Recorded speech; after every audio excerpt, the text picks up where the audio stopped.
Okay, sige. Okay, good afternoon. So this is overview of the space of the science of the space environment. So this is the first topic or first presentation that we will have for this semester. And this provides us an overview of what we are supposed to know or learn or study about the space environment. Okay, so first we're going to look at the energy emitted from the sun, how and the terrestrial atmosphere and ionosphere, how they are affected by the energy emitted from the sun, how the ionosphere is formed, and how it behaves in the under the influence of the Earth's magnetic field, how the energy emitted from the sun affects the Earth's magnetic field, forming the magnetosphere, and if there are changes in the types of energy being provided by the sun, how the space environment responds to that, and what are the consequences of those responses. Okay, so let's start.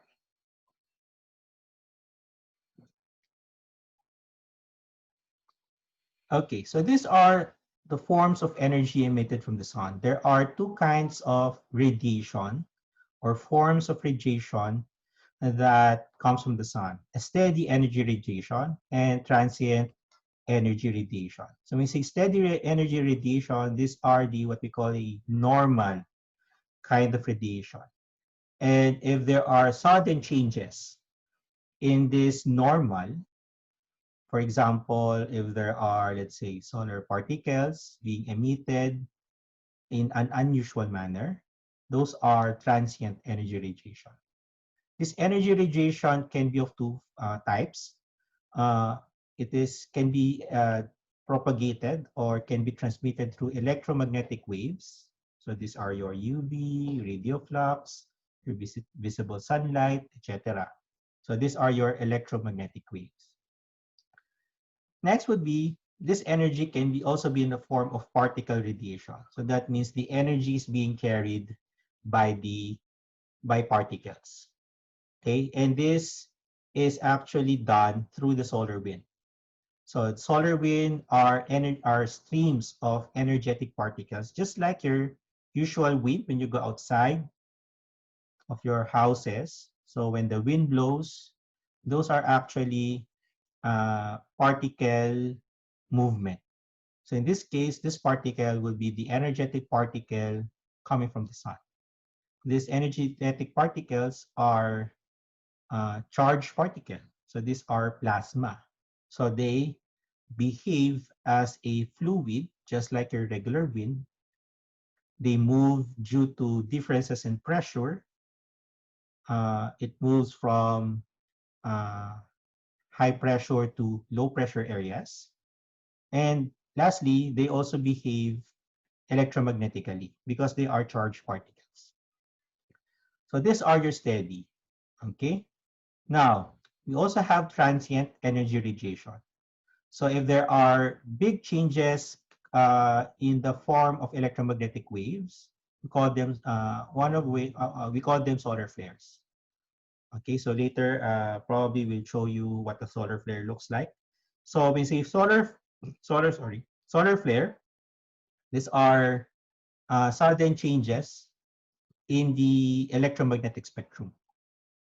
Okay, uh, plasma clouds can also are also considered to be transient energy radiation.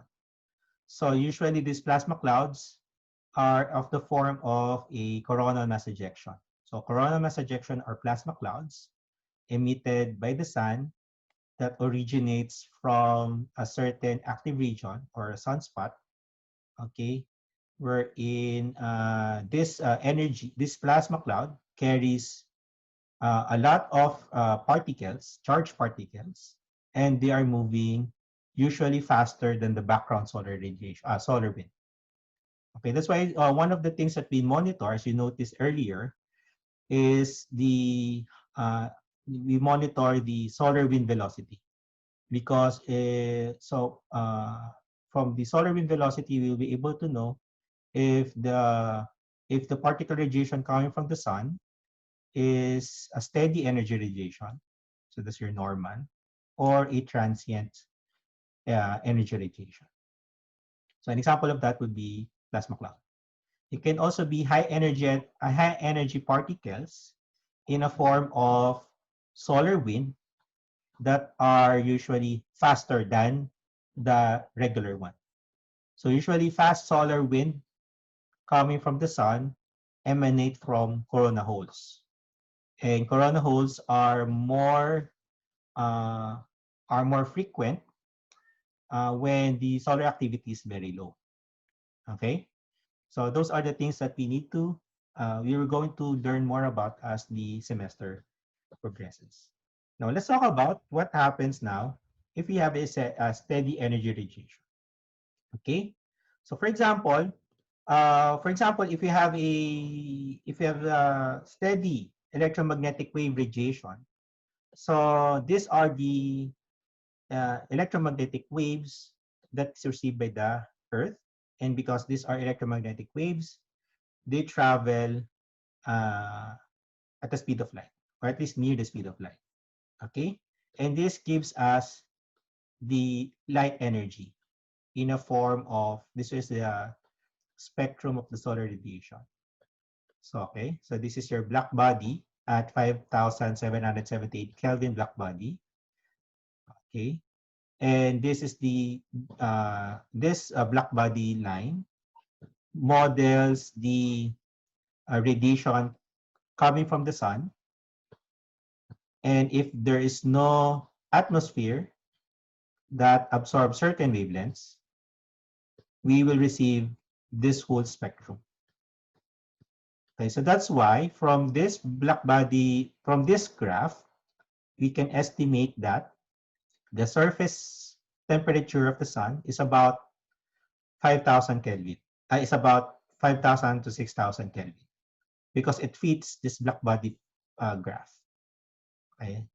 Now, if there is atmosphere, because of the constituent uh, uh, particles or components of the atmosphere, some of this wavelength, depending on the atomic structure of these molecules and atoms, okay, some of the sunlight is absorbed by the atmosphere.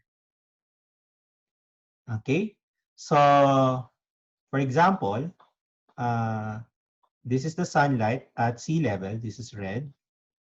Okay, so you will notice that because of the atmosphere, about 20% of the solar radiation that is incoming has been absorbed by the Earth in general. Okay, so this electromagnetic spectrum also gives you the irradiance. So that means the amount of, this is watts per square meter. So this is power per square meter received by the Earth. So you will notice that much of the irradiance belong to the visible spectrum. That's why the sun is very bright. But in the infrared region, we can also receive some infrared region and some UV radiation. But most of the radiation is of the form of visible and infrared.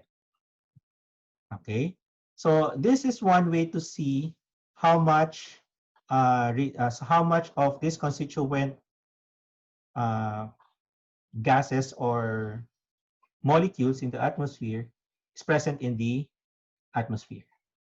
Okay, um, these points are what we call atmospheric windows. By knowing the sun's incoming radiation, we can actually estimate the amount of water vapor, for example, the amount of ozone, and even the amount of oxygen present in the Earth.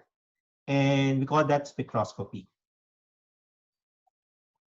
And this is the same technique that we use to determine the constituent gases that is present in a certain exoplanet or even in the regular solar system planets: Mercury, Venus, Earth, Mars, Jupiter, Saturn, Uranus, and Neptune, and other subsequent exoplanets. Okay, so this is the contribution of this steady energy radiation in a form of electromagnetic waves. This is light. Now, what happens if you have particle radiation? So as I mentioned before, so particle radiation is being carried by the solar wind. So this solar wind is a stream of energetic particles, plasma.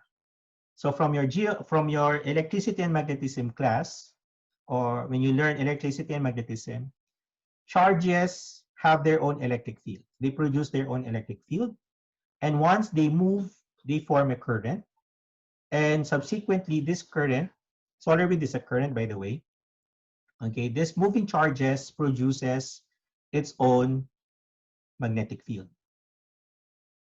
And a part of that magnetic field is what we call is called the interplanetary magnetic field. So the solar wind carries that interplanetary magnetic field. And this solar wind is a very fast moving particle radiation. Okay, it moves with several hundred of kilometers per hour. Typically about 400 to, as you noticed earlier in one of the websites, the current solar wind velocity is about 400 kilometers per second. So that's very fast. That's supersonic fast. Okay. Now, because this solar wind carry an interplanetary magnetic field, it interacts with the geomagnetic field. Okay, because this plasma, this is a plasma, moves very fast. So when it interacts with the Earth's magnetic field, which is usually a dipole, okay, in the first approximation, the Earth's magnetic field is a dipole. You already know that. So what happens is that on the day side, this is the day side, and this is the night side. So what happens is that this solar wind, which carries plasma and magnetic field, exerts a pressure on the day side, compressing the day side, and on the night side, it elongates it, thus forming your magnetosphere. So that's why for a magnetosphere, we have your day side, which is a flattened part, and on the night side, it is an elongated part. Okay? Okay. So this is usually what a planetary magnetosphere looks like for a dipole magnetic field generating planet. Okay? So it is flat, or it is compressed on the day side, and it is elongated on the night side. Because this solar wind travels faster than the background plasma, therefore, we can form what we call a shock wave, similar to the shock wave formed by a very fast aircraft like a military jet. Okay? So the interplanetary magnetic field is very important because this is the magnetic field carried by the solar wind, and that interacts and may disturb later, depending on the orientation of this magnetic field. It will interact or disturb the Earth's magnetic field. And if this disturbs considerably the Earth's magnetic field, we will have a geomagnetic storm. Okay, typical values, as I mentioned earlier, solar wind is about 400 kilometers per second. The number density, okay, these are plasma parameters. The number density of solar wind is about 7 million particles per cubic meter. Temperature is about 10,000 Kelvin. And the magnetic field it carries about 7 nanotesla. Now, what happens if you have transient energy radiation? So, as I mentioned earlier, this can be of three types or three forms. It can be through solar flares. So these are electromagnetic transient radiation or transient electromagnetic radiation. as you can see on the left side. So this left side is the a picture of the sun at 131 angstrom. So this is in UV. So all of these things, so the brighter you have, the higher the intensity of at this wavelength. So this is a solar flare. So it is a sudden increase in solar radiation, electromagnetic radiation in UV. Okay, so this is an example of a transient energy radiation, a solar flare. High energetic particles and plasma cloud can be found in what we call a coronal mass ejection. So this is a coronal mass ejection on the right side. Happened in February 2000. Happened at around 0 UT to 3 UT of February 26, February 27 of 2020 of 2000. Okay, so this is a coronal mass ejection, and this carries.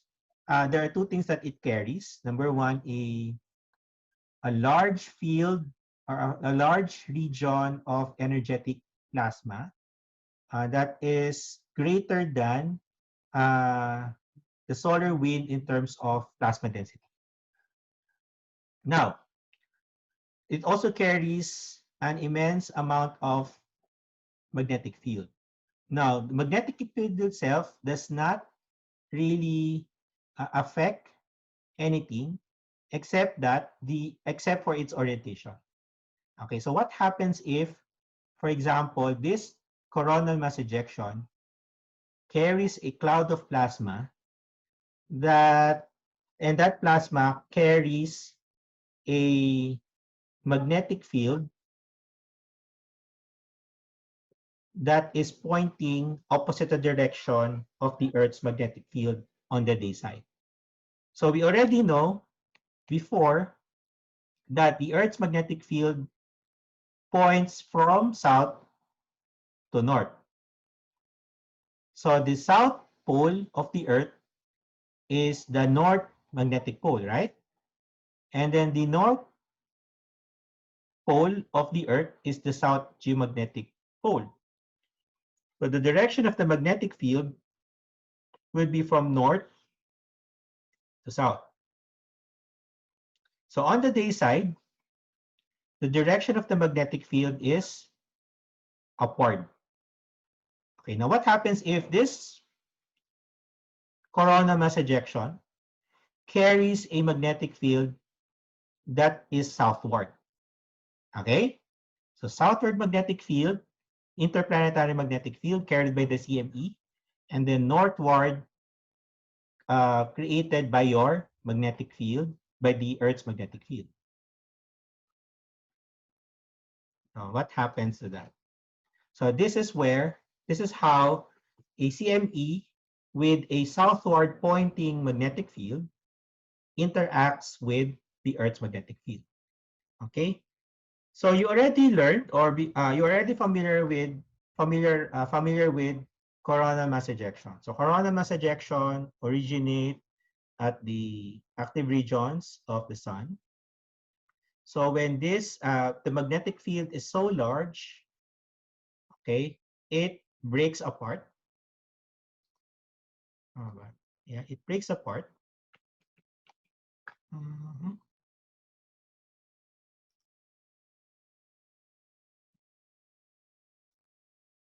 Okay, it breaks apart like this, like a rubber band.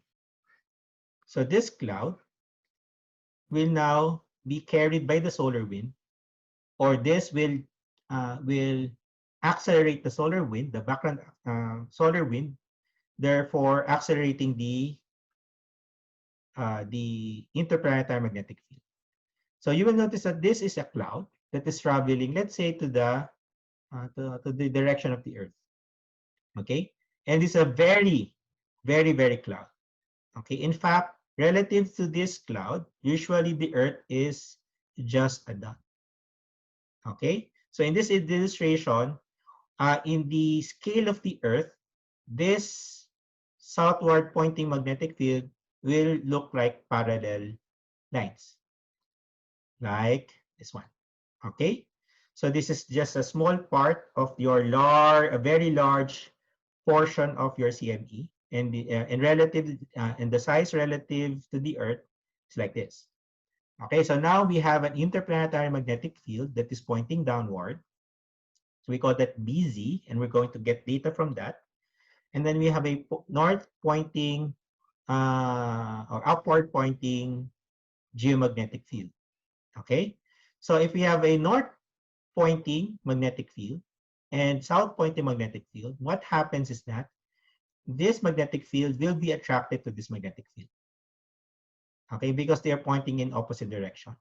And because this is in a plasma region, okay, there is a phenomenon called magnetic reconnection that will happen. Oh, sorry.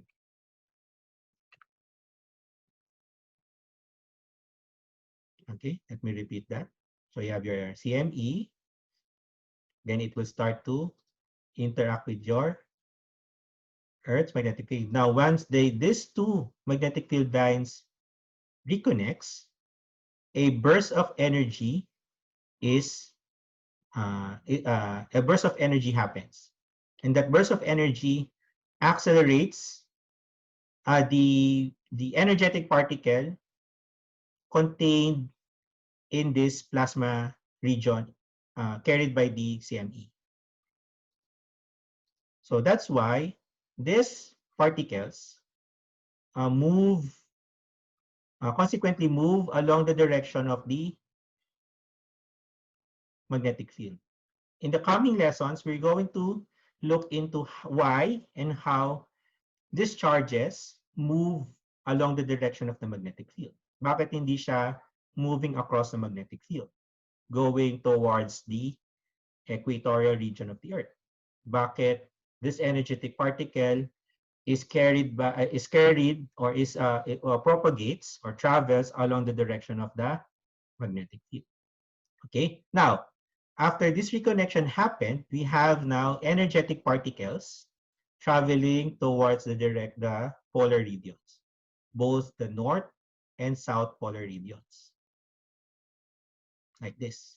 Okay, so this is your day side reconnection. So remember, these are just representative magnetic fields. Okay, so there are magnetic field lines, infinity number of magnetic field lines that interacts with this. So this with the geomagnetic field, and this geomagnetic field and this interplanetary magnetic field interacts continuously as long as this magnetic field line is downward. So what happens right now is the interplanetary magnetic field disturbs the geomagnetic field. And when that happens, we call that a geomagnetic storm. Okay? So this geomagnetic storm, okay, when what happens is that the energetic particles coming from the sun is funneled or is propagated or is carried along the direction of the magnetic field through the poles on the day side and on the night side. So what happens is that on the night side, because remember that these magnetic field lines, okay, have a direction. These magnetic field lines point toward the North Pole, and these magnetic field lines point away from the North Pole. So when they are stretched, because remember that this CME is continuously pounding on the day side. So this magnetic field carried by the CME will wrap around the magnetosphere. Okay? So as this goes around the magnetosphere, what happens is that this magnetic field lines and these magnetic field lines will now align opposite in direction on the night side. And now we now have again two magnetic field lines that points in opposite direction in the presence of a plasma. So that means magnetic reconnection happens again. So the plasma here will, the energetic particles here will again be accelerated from this point of explosion towards the Earth along the direction of the magnetic field. So these energetic particles coming from this side of the Earth will now interact to the Earth's atmosphere, thus forming the aurora. And this should have been discussed with you, or you should be familiar with this when you discuss. I mean, you did your online module on the physics of the aurora. Okay, so the aurora is formed basically by plasma physics, interaction of plasma with the Earth's magnetic field. Okay, aurora is not only formed when there is a CME. As you will notice, as long as the interplanetary magnetic field, because remember, there's always interplanetary magnetic field. Okay, as long as the interplanetary magnetic field points southward relative to the Earth's northward magnetic field, aurora can form. So another way to produce that with high stream of solar wind is through a corona hole. And that's why during solar minimum, auroras can also be formed. Okay, CMEs are more frequent when you have a very active sun. Corona holes are more frequent when you have a very quiet sun. Okay, so that's why throughout the solar cycle, auroras can be formed. But the kind of auroras or the behavior of aurora will be different if the aurora is formed via, for example, a CME, which is very energetic, than a high-speed stream of solar wind that is brought about by a corona hole. Okay? Question so far?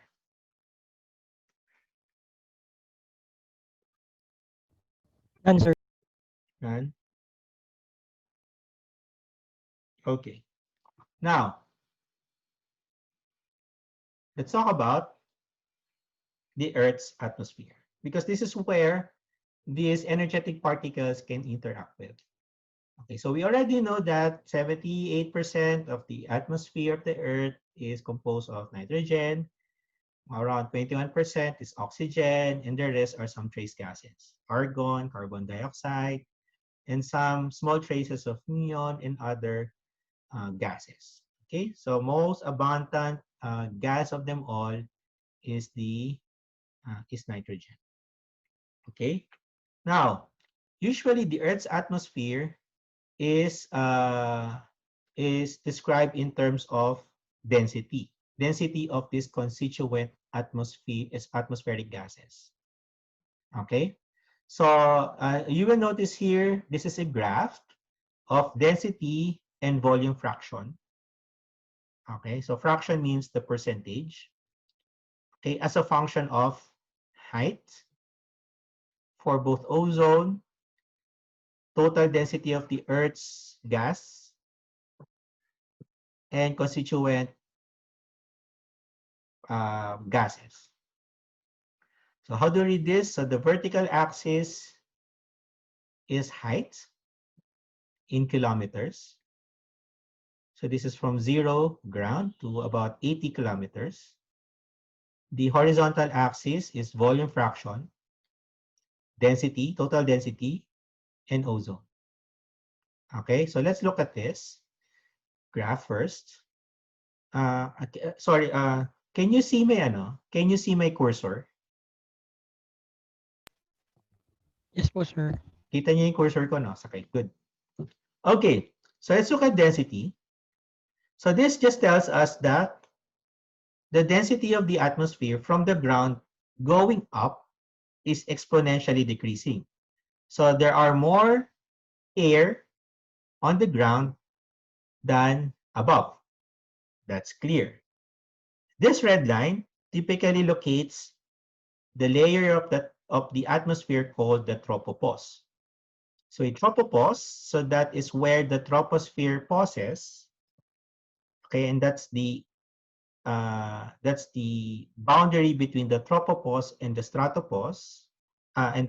Sorry, that's the boundary between the troposphere and the stratosphere.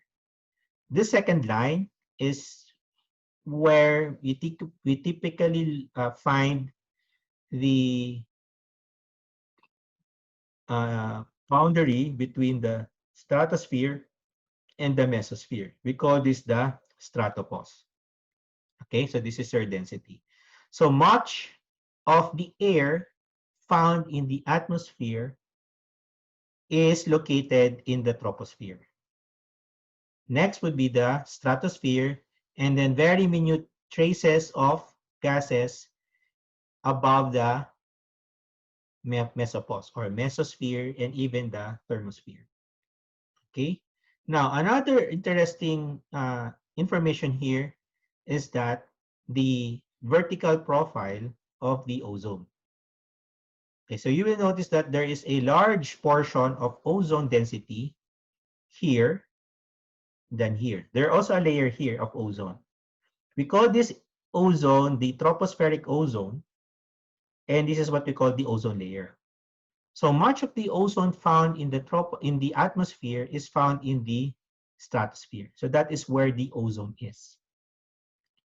Okay, so that's your ozone layer, and this is formed by solar radiation interacting with oxygen particles. Okay, now you will notice also here that this ozone layer is very, very large compared to your tropospheric layer, tropospheric ozone. Okay, now so in this graph, you will see that there is also a ozone graph or vertical profile. So this is a volume fraction. Okay, volume fraction in relation to each other. So you know, as I mentioned here, nitrogen is 78%. So throughout the atmosphere, much of the components of the atmosphere is nitrogen, then oxygen, then carbon dioxide. Okay, now in terms of hydrogen, water vapor, much of the water vapor is found in the troposphere than in the higher levels. Ozone, much of the ozone is found in the stratosphere than in the troposphere and in the mesosphere. Much of the nitrogen dioxide is found in the troposphere and stratosphere, and it is low in volume in the mesosphere.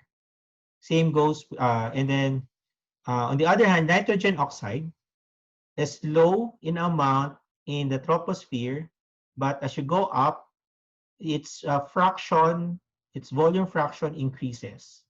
Okay, now another way to look at it is that, for example, here in the troposphere, near the ground, again, much of the components would be nitrogen gas and oxygen gas. And then water vapor in the troposphere is more than the amount of carbon dioxide. Nitrogen dioxide is more, it has a more volume, or much of the volume is occupied by nitrogen dioxide in the troposphere compared with ozone, etc., etc. But in the stratosphere, okay, uh, most of the CFC can be found in the stratosphere and in the troposphere, but there is no traces of CFC that can be found in the mesosphere. So that's how you read this kind of graph. Okay, so that's your neutral atmosphere. We already know this one. Typically, we layered or we identify the layers of the atmosphere in two ways.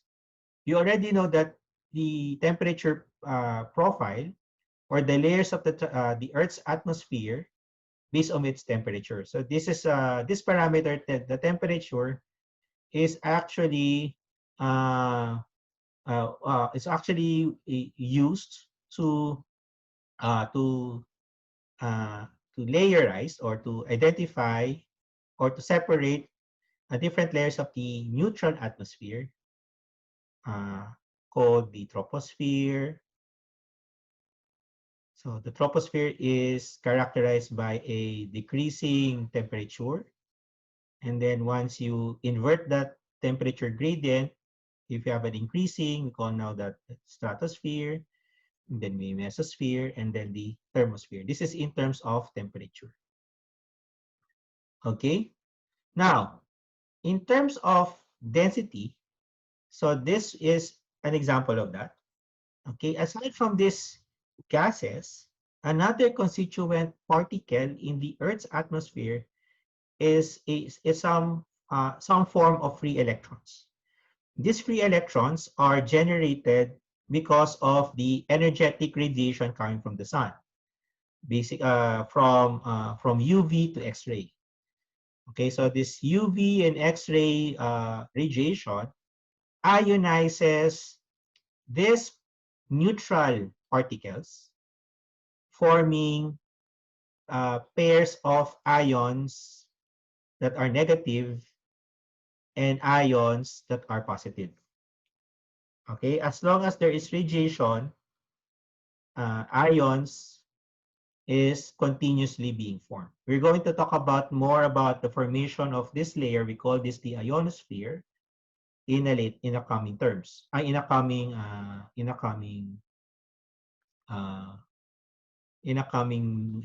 terms or weeks. Weeks. Okay, and this actually defines the different layers of the ionosphere.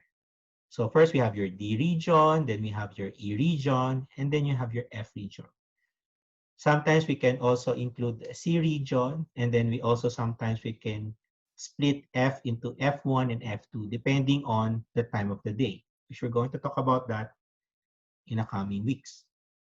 Okay, but basically, aside from while we can use temperature to characterize different layers of the atmosphere, we can also characterize different layers of the atmosphere based on the electron density.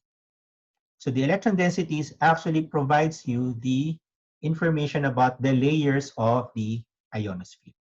And this is more important to us in the field of space weather because this ionosphere, part of the thermosphere, is the one where auroras are formed, air glow is formed, and this is the interaction. This will be the interface between the outer space, wherein energetic particles can come in via solar particle radiation coming from the sun, and the ionosphere can also provide plasma to the Earth's magnetosphere. Okay, that's why this is very important. And most of the satellites can be found here. Okay, so there's something happens in the thermosphere because remember, these are energetic electrons, remember? So these are energetic electrons in the ionosphere. When when something happened in the sun, and suddenly we increase the amount of radiation or ionization in the ionosphere, so these extra electrons can actually uh, attach to your satellites. And this may cause some problems in terms of electronics. Okay, so that's one effect of the sun to satellites. It's an indirect effect wherein when you have increased ionization in the ionosphere caused by increased solar radiation, let's say a solar flare, for example, so those extra electrons can actually cause some problems in the satellite electronics. Other than that, the increase in electron density could also add to what we call the atmospheric drag for satellites. So if we have higher drag caused by higher density in the ionosphere where your satellites are located, okay, so there will be more atmospheric drag. So one of the consequences of that would be orbit decay. So either you, so uh, one of the effects would be orbit decay, wherein the lifetime of your satellite may be decreased. Okay?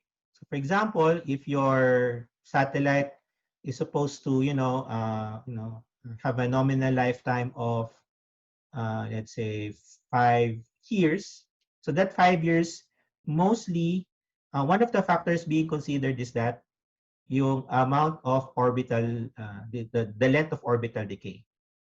So if you want to lengthen the lifetime of a satellite, you provide, additional, boosters in the form of air. So may mga air boosters yan for orbit correction. Because eventually, those satellites will decay in orbit. So what happens is that yung lifetime of the satellite will be reduced. Okay? So that's it. Now, this is just a give you a picture of the different layers of the neutral atmosphere. So this is your horizon. Typically, this is where you can find the troposphere. This is your stratosphere. This is your upper atmosphere. Say upper atmosphere, that includes the mesosphere and thermosphere. And this is outer space. Okay? Now, now let's focus now let's now focus ourselves to the ionosphere. Okay? So as long as you have a neutral atmosphere, as long as a planet has a neutral atmosphere and a source of radiation, that atmosphere have an ionosphere. Okay? So, this is a region of the terrestrial atmosphere where atmospheric gases are partially ionized by absorbing UV radiation. So, the major source of ionization is UV radiation coming from the sun. So, when UV radiation coming from the sun interacts or hits neutral atoms, it energizes these neutral atoms, therefore producing positive ions and free electrons. So these free electrons are the ones that we use to stratify or to identify different layers of the ionosphere. We call that the electron density. Okay, so so important thing here is that you must have neutral atoms and you must have source of ionization radiation. Okay, so originally this has been discovered as a layer capable of reflecting radio waves. So one of the experiments that was done before when they upon discovering the presence of the conducting layer in the atmosphere is your trans transatlantic propagation. Uh, I think it is Marconi, if I remember it correctly. I have to review the history, but I think that's Marconi who discovered that there should be some kind of a layer in the atmosphere the uh, uh, that reflects the electromagnetic radiation, enabling uh, long-range propagation. Okay, so imagine the ionosphere at certain wavelengths act as a mirror where you can use that mirror we can use that ionized layer as a reflecting layer for longer range radio propagation. Okay, so the ionosphere, as I mentioned earlier, can also be a source of plasma that can be supplied to the magnetosphere. Okay, it is also a region of strong electric current flow resulting from the coupling between the atmosphere and the magnetosphere, specifically in the polar regions, wherein energetic particles move along the direction of the magnetic field. We call them the field aligned currents. And that field aligned current is the one that's responsible for the formation of your aurora. But basically, we have four regions, D, E, F1, and F2.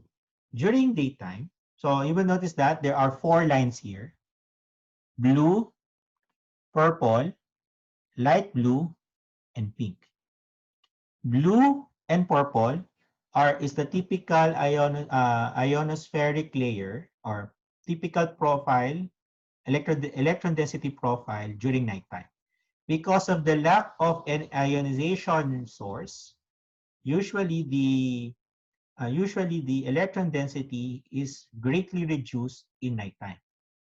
However, in daytime, okay, because there is more ionization source in a form of electromagnetic radiation or UV, specifically, there are more ionization, especially in the FE region.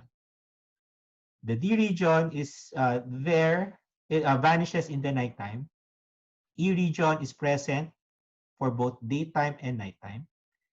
F region is split into two, F1 and F2 during daytime, and then it recombines into one layer we call the F region during nighttime.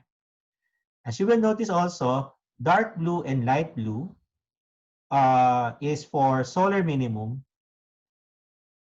purple and pink is for solar maximum. So the activity of the sun also dictates the amount of ionization in the ionosphere.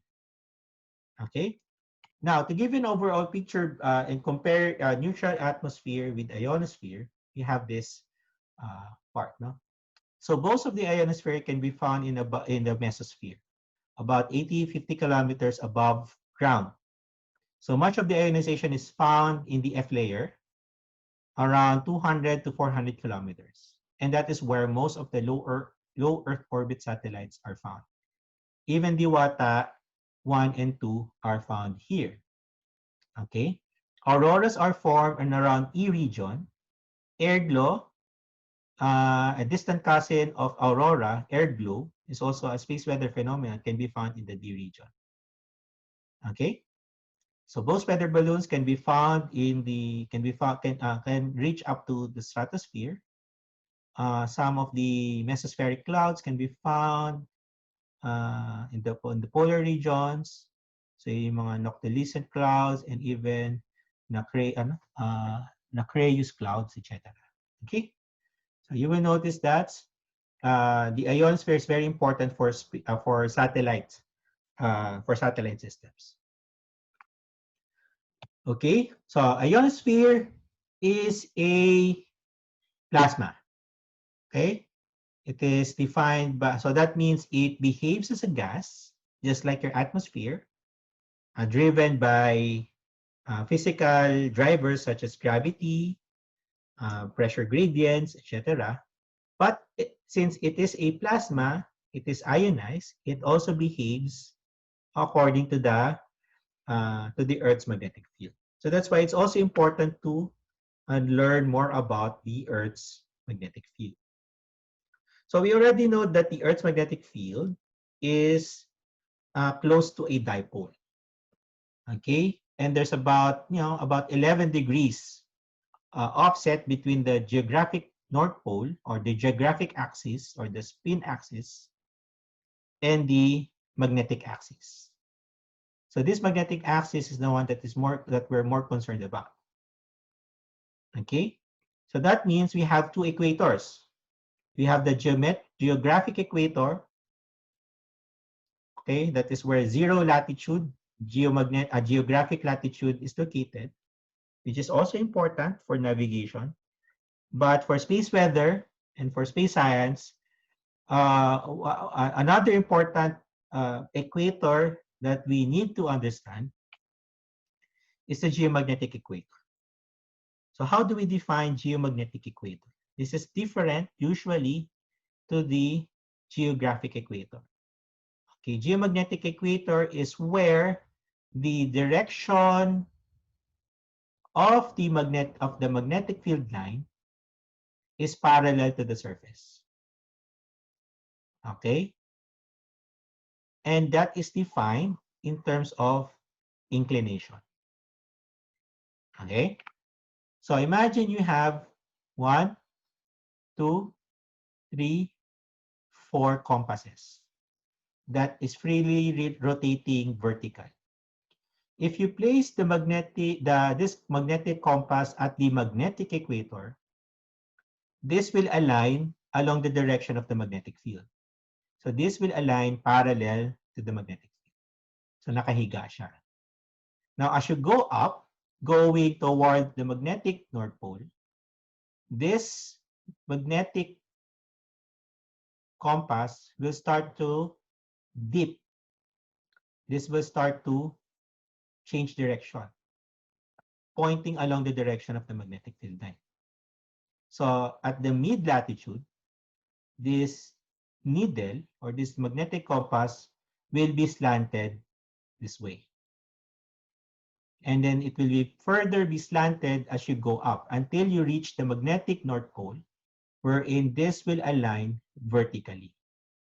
So that's why it's the behavior of the ionosphere in the magnetic equator is much different than the mid-latitudes and even the North Pole. Okay, the ionosphere in the mid-latitude, high latitude, polar, and equator, the behavior of the ionosphere is very, very different. Okay, in fact, one of my books that I use in ionospheric physics, there are for each region of the Earth's magnetic field or different region in terms of magnetic field, separate chapters are dedicated to those ionosphere. The equatorial ionosphere, low latitude ionosphere, mid latitude ionosphere, high latitude ionosphere, and even polar ionosphere, because of the fact of the direction of the magnetic field. Now, this the angle at which that the magnetic field line make with respect to the horizontal direction is called the inclination. Okay, so this is inclination. So the inclination is the one that defines the direction, where you have your magnetic equator. And because of the fact that the magnetic equator does not align along the direction of the geographic North Pole or the rotational axis. So that means the magnetic equator and the geographic equator doesn't align always. Okay? In fact, in this view, the magnetic equator runs along this line along Africa, but it crosses the South America this way. Okay? So that is how your magnetic equator looks like. Now, so if you're going to map the inclination for all points along the globe, we end up with this graph. So what is this? This is a model of the Earth's geomagnetic field at the surface. The model is year 2015. Okay. So how to read this? So these numbers 80, 60, 40, 20, 0, these are geographic latitudes. 80 degrees latitude, north latitude, 60 degrees latitude, etc. 0 degrees latitude is your geographic equator. Negative 20 degrees, that means 20 degrees south latitude until negative 80 degrees south geomagnetic latitude. These contour lines are inclination values. Okay, so one important thing that we need to appreciate here is that while Indonesia is where geographic equator is found, okay, at least in 2015, the geomagnetic equator is actually found in the Philippines, or the geomagnetic equator actually passes through the Philippines. This is in Mindanao. I think right now, because of the faster movement of the magnetic North Pole, okay, I think it's in around Cebu area. It's Visayas area. That's okay.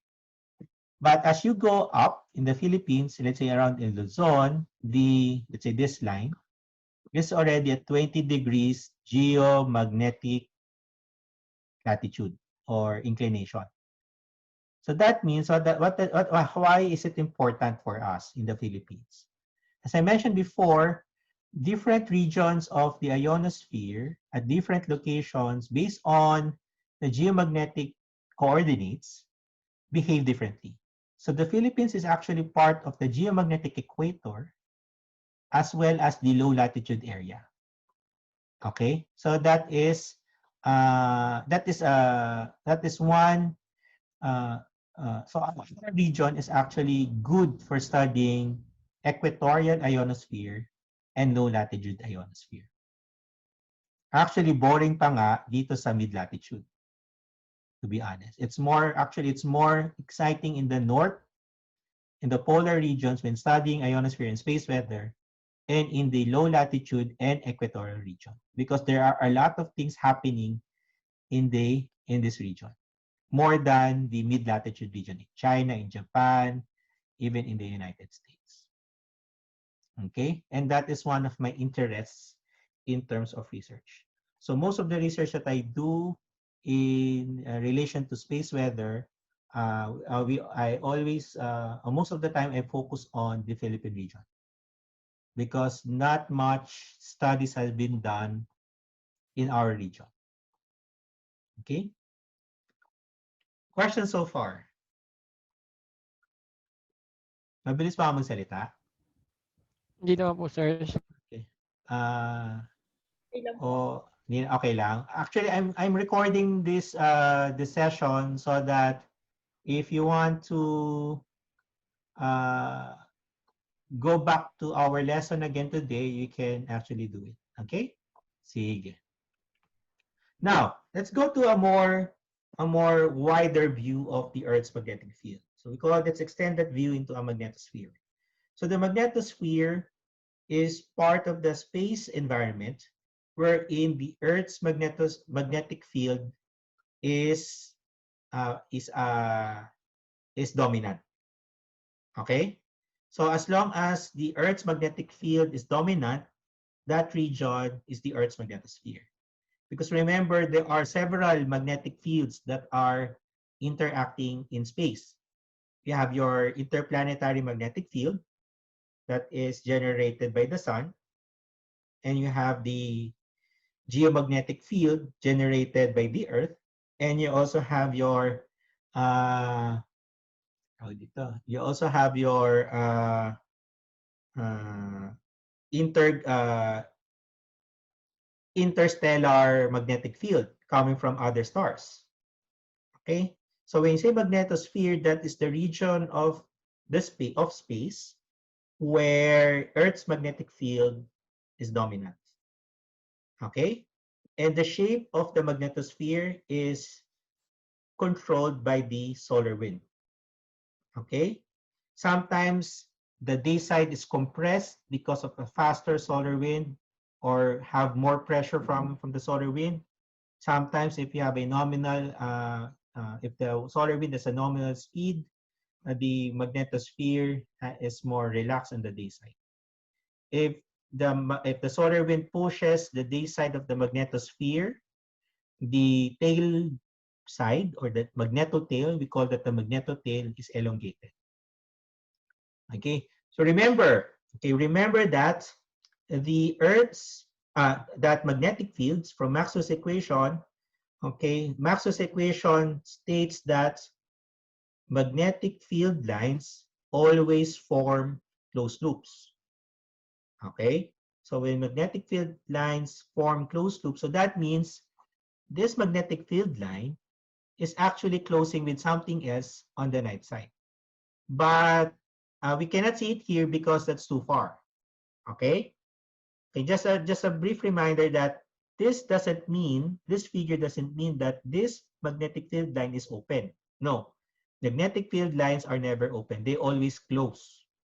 Okay, this magnetic field line is actually part of a large magnetic field curl, magnetic field loop that is that is so big at this scale. So that's why it looks like an open field. But remember that magnetic field lines always form a closed loop, just like this one. Okay? Now, in terms of size, okay, the front side is about 10 Earth radii. So that's we call that the day side.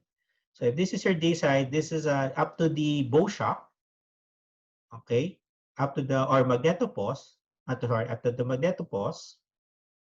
This is what called the magnetopause. It's a boundary between the magnetosphere and the magnetosheet. So this distance is about 10 Earth radii, but it can be as low or as short as 5 Earth radii depending on the behavior of the solar wind. And on the night side, it's about a few hundreds. So about 10, 20, 30 times longer, farther than the boundary in the day side. In the polar side, it's about 15 Earth radii. So that's the scale. So this is the night side is very, very large, very, very far. It's about a few hundreds Earth radii. Okay? So that's the size of the magnetosphere. Very, very big region. And then a small part of that here is the atmosphere, it is the ionosphere. Okay? Now, the shape of the magnetosphere is such due to the fact that plasma cannot move across the magnetic field. We're going to talk more about that in the coming days. The fact is, but the point here is that plasma or charged particle cannot move across the magnetic field. So that's why when the particles carried by the solar wind hits the day side of the Earth's magnetosphere, it moves sidewards, making this kind of shape. Okay, because this solar wind cannot penetrate the side because with respect to the direction of the magnetic field at the day side, at the equator side, the solar wind is perpendicular. So you cannot, because it's perpendicular, because of the Lorentz force and, particle orbit rules that we're going to talk about in the coming weeks, the particles coming from the solar wind cannot cross the magnetic field at the equator.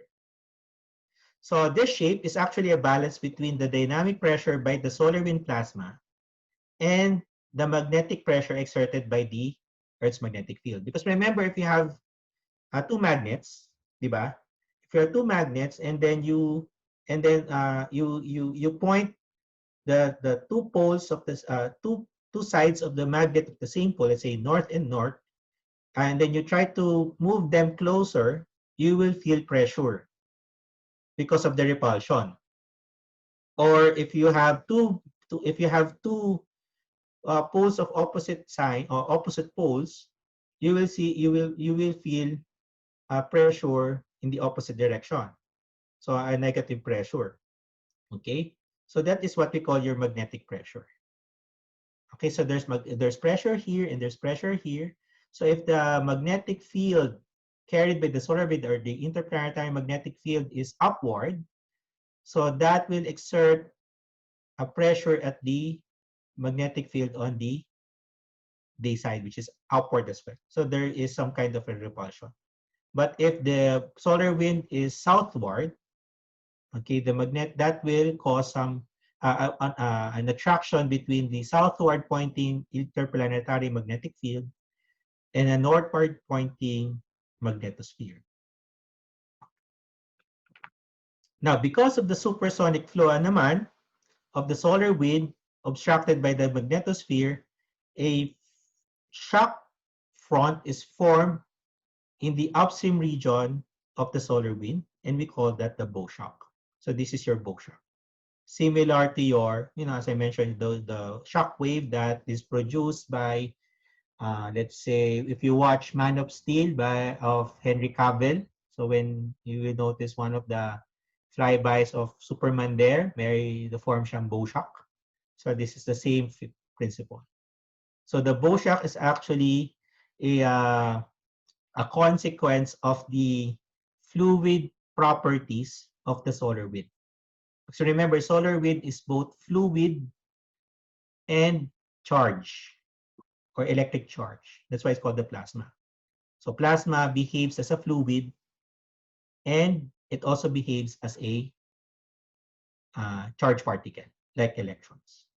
So that fluid rules or laws of fluid dynamics is also part of the study of the magnetosphere or space environment. So that's a blue shock.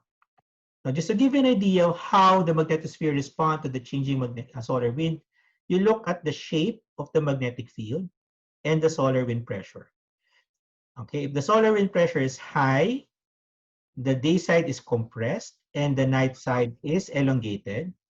If the solar wind is low, the day side is more relaxed or more is farther, or the boundary at the day side is farther when the solar wind pressure is low and the tail side is shorter. Okay, so that's the basic idea how solar wind pressure dictates the the shape of the magnetosphere. Okay, now let's talk about the different regions of the magnetosphere. Okay, so one region of the magnetosphere between the bow shock and the magnetopause is called the magnetosheaths. So this is a sheet of plasma, okay, between the bow shock and the magnetopause. It's called the magnetopause because that is where the magnetosphere pauses, just like your tropopause. Okay, so this magnetopause is the boundary between the magnetosheaths and the magnetosphere. Okay, so this is where if you're going to imagine that's the part where your cloud is formed for your bow shock for an airplane. Okay, so the plasma temperature there is about 1,000,000 Kelvin. So as the plasma stream passes through the magnetosheath, so this is where the plasma coming from the solar wind is redirected. So this is where the plasma flows towards the side of the magnetosphere. Okay, part of its energy is transferred to the magnetosphere through the magnetopause. Okay, so this is a driving force for various phenomenons in the magnetosphere. So that's why in this figure, okay, when you have a high solar wind pressure, the sides of the magnetosphere is squeezed, okay, because there are more particles flowing on the sides through the magnetosheaths. So this is your magnetosheaths. Next, the interplanetary magnetic field, as I mentioned, is the field or magnetic field carried by the solar wind uh, because the magnetic field, because a solar wind is a plasma that is moving, therefore it carries a magnetic field. Any charge that is moving carries its own magnetic field, and we call that the interplanetary magnetic. Okay, so other regions of the magnetosphere are the plasma mantle, the cusps, the plasma sheets boundary layer. You also have a current sheets here, and we also have your plasma sphere. And within that plasma sphere is what we call the Van Allen radiation belts, wherein there is high particle radiation in those regions. Okay? When we say radiation, there are two kinds of radiation that we're talking about now. Particle radiation, so that means that is energetic particles, energetic plasma. So that is what we could find in the Van Allen radiation belt. Another type of radiation, as I mentioned before, is your electromagnetic radiation. Okay, so that's it. So that's your magnetosphere. We're going to talk about more about the magnetosphere in the coming terms and in the coming weeks. as well. Questions so far? So that's the whole None po, sir. picture of the space environment. No, generally it starts with the sun, and then it in a more grounded manner, it ends in the ionosphere. Okay, so the flow of our discussion uh, of throughout this semester, hopefully we'll be able to complete all the all the ideas that I want you to learn. Is that we're going to start with basic plasma physics, so starting with how particles move, how charged particles move in a magnetic field, etc., and how plasma moves as a group, etc. So that we have a basic understanding on why the for example in the magnetosphere why there are different regions in the magnetosphere. Why there is a plasma sheet here, why there is a plasma sphere, why the presence of the Van Allen radiation belts, what is the current sheet, why do we have a current sheet here, why why the tail lobe and the plasma mantle are separated like this based on the plasma parameters, etc. So we're going to talk about that at the start. Then after that, we're going to use those information starting with the sun, and then to the solar wind, and then to the magnetosphere, and then to the ionosphere. So that's the basic flow of what we're going to talk about in the semester. Okay? Now, in a more grounded way, we people sometimes ask, why do we need to study these things? Okay, hindi man like for example, some of the astronomy enthusiasts, some of the astronomy groups uh, don't really care about this. They care about they look at the aurora, oh so beautiful, the aurora is so beautiful, but they don't know anything about air glow, which is more important to the Philippines more than aurora. We don't have aurora in the Philippines hanggang ngayon. Okay. Uh, uh, why, for example, so ganun, no? So ganun, no? So in a more grounded way, I want you to appreciate how does this typical space disturbances affect us as human beings. Because right now we are year by year, more satellites are being launched in orbit.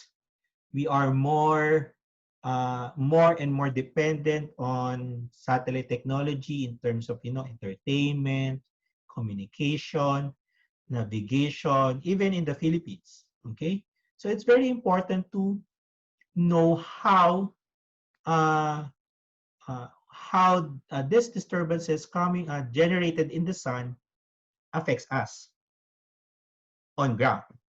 Okay, so that we have a proper context on why like for example, personally, why I'm studying this. We're going to talk about three major disturbances, and that is related to if you're going to remember your three transient uh, energy disturbances. So we have flare, we have coronal mass ejection, and we have high-speed solar wind coming from coronal holes. So let's start with flare. What does the flare usually does? Flares or solar flares are, as we mentioned, are flashes of light. And along that flashes of light comes high energetic particles. And those energetic particles that come from the sun, from a flare actually increase radiation because it's high energy. Okay, these energetic particles increase your background radiation. And if there is increased radiation, there is a possible there is a possible increased radiation dose. For example, if there's a scheduled spacewalk, okay, so the astronauts space suit are actually radiation proof, but of course there are certain limitations. You can only do so much with, with technology underground. So that's why uh, before doing some spacewalk, radiation, the space weather has to be monitored. If fortunately, for the past few years, we are in the solar minimum, so these flares are very low in occurrences. So the probability of having increased radiation dose or even deep charging in the satellites is low. So hindi siya masyadong napapansin ngayon. But as we enter, because we've entered the new solar cycle, the solar activity will now begin to increase. Therefore, the probability of producing solar flares will start to increase now. Okay, so these kinds of disturbances will be more frequent as year progress. Now, aside from high energetic particle, as I mentioned before, it produces high levels of X-rays, radiation. X-rays are energetic electromagnetic radiation. These are ionizing radiation.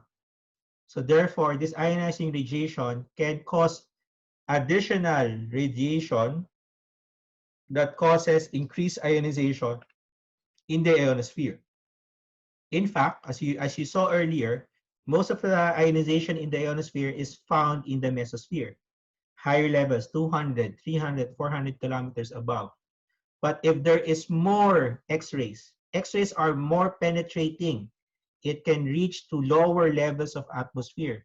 So that means there will be anomalous ionization in the lower atmosphere. And because of that, because of the more ionization in the lower atmosphere, so it's closer to the ground. So that means radio operations can be affected as well. In fact, there will be some abnormal radiation absorption. So one of the things that is being forecasted is radio blackout. And one of the parameters or phenomenons that is being monitored too in relation to radio blackouts are your flares. Now, sometimes flares have a accompanying CME or coronal mass ejection, but not all flares produce CME. Remember that, okay? And not all and CMEs are usually found or generated from sunspots. Okay, so as one aspect would be because flare and CMEs are actually usually go together most of the time, but not always. But not always. But most of the time, so they produce X-rays and they could produce your plasma cloud. So the extra X-rays that CME form again will produce abnormal radiation absorption. But the plasma cloud that it carries are actually high energetic particles. And they can increase radiation, which can cause increased radiation dose or deep charging in satellites. And aside from that, it can also cause geomagnetic storms. Okay, so these particles these are particle related these are particle related effects. Magnetic effect, on the other hand, caused by this plasma cloud are called geomagnetic storms. And these geomagnetic storms can add to that increased radiation. It can also add anomalous ionization in the lower atmosphere. And within itself, it carries high energetic particles. Okay, and those high energetic particles can also do spacecraft charging as well. So sometimes the gold cover by the satellites might not be enough if these geomagnetic storms are very, very strong. Okay, Carrington level event may destroy a lot of satellites if not properly, if not uh, properly handled. Okay. Aside from this high energetic particles that these geomagnetic storms produce, it can also increase ionospheric currents. Okay, when we say ionospheric currents, the movement of the charge particles in the ionosphere can also be increased because of the changing magnetic field. Because remember, ionospheric ions in the ionosphere are charged particle, and we're and there if there's something if something changes in the Earth's magnetic field, okay, this charged particles in the ionosphere will behave accordingly. And so one of the consequences is that there might be an increase in ionospheric currents. Okay, so these currents in the atmosphere can interfere with the currents on the ground. In fact, can actually move. This can actually interfere, or it can actually induce currents in ground facilities. It can actually destroy power grids if your geomagnetic storm is large enough. A Carrington level event. You can look at what we call a Carrington event, a level event. Okay, it's a very, very strong geomagnetic storm that happened in the 1990s, early 1990s. Okay, it's so strong that auroras are formed di umano or reportedly in the Caribbean region. So so probably the Philippines na we were able aurora was able to, we were able to observe aurora, but that's during in the 1990s. That's in the American era. Okay, but because of the increased dependence right now in technology, so a Carrington level event can actually cause $1 to $2 trillion of economic loss. So ganon ka heavy. That's why the United States, okay, has invested a lot in space weather monitoring, because when the time comes when these kinds of geomagnetic storm happen and it eventually hit us, they are the ones who will be affected the most. So these geomagnetic storms can be accompanied by ionospheric storm. Okay, so there are also and this constitute changes in the electron density. So when say there are more electrons in the ionosphere, okay, radio propagation disturbances happen. So as I mentioned before earlier, for example, GPS navigation, it's highly dependent on electron density measurements, because electron density or electrons in the ionosphere affects propagation. It adds delay to the signal propagation on GPS satellites, and thereby affecting controls. So Tesla right now is already developing, or is about to finish developing self-propelled cars, driverless cars. And those driverless cars are highly dependent on satellite navigation. Okay, if this satellite navigation does not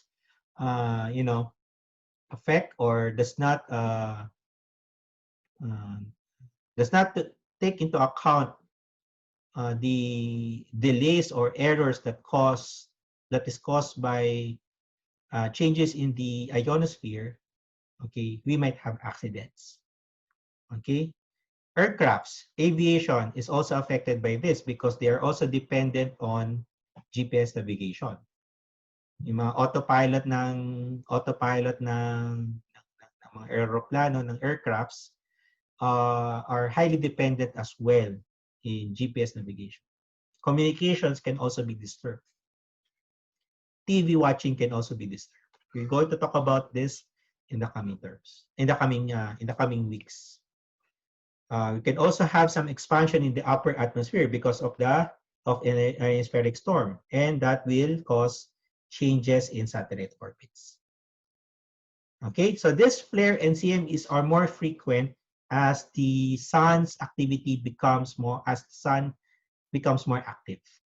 So maybe we could reach solar maximum in about 5, 6, 7 years before we start to see a decrease in solar activity. But right now, we are already in the ascending phase of the solar activity. So we will expect more flares, more CMEs in the coming years. So this is an exciting one. This is a new solar cycle. But right now, we are still in solar minimum. So low solar activity. So the main driver of of space weather right now are corona holes. Okay, so corona holes are, you can look at them as windows wherein fast wind or high-speed solar wind can emanate from. If these corona holes are Earth-facing, this could produce geomagnetic storms similar to what CMEs could provide as well. So this geomagnetic storm can be accompanied with a ionospheric storm, and all these things increase radiation, ionization in the longer atmosphere, production of high energetic particles, increased ionospheric currents, changes in the electron density, and expansion of the upper atmosphere can all happen as well. Okay, and there's some of the points that Tamita Skov has been always talking about when it comes to doing some space weather forecasts in her YouTube channel. Okay, so I hope this will be more familiar to you. So if ever you go back to the discussions made dun sa mga online activities that I asked you to do, that I asked you to accomplish, this will be more it will be more familiar to you. Okay, so that ends my plan for today. Are there any questions? Are you still with me? None po, Saan pa sir. ba ako? Wala po. Wala po, sir. Wala kayong tanong? Are you sure? Huwag kayong baka tatakot ba kayo magtanong sa akin? Hindi naman po. Hindi naman? Hindi naman kayo intimidated? Kasi balita ko, intimidating daw ako. Hindi naman? Hindi naman po. Okay. Again, na huwag kayong mahihiya magtanong sa akin. I know, well, I understand na wala pa masyadong tanong dahil because you're just, hopefully you're just, starting to get interested in this kind of stuff. So I hope in the coming weeks, you will be more interested and maybe you will ask more questions. Okay? Okay. So walang issues? Wala po, sir. Wala naman, Liza? Okay naman po. Okay naman. Okay. So I know this is a lot of, because it's an overview, so a lot of information has been provided to you right now. But we're going to look into this one by one as the term progresses. Okay? Sige. Okay? Sige. Siguro by the end of the day or by tomorrow, I will upload some kind of a assignment or task for the week before we meet next week. Okay? In preparation for next week. Okay po, Okay? sir. Sige. Okay. Wala nang tanong? Other concerns? Na labas dito sa class na to?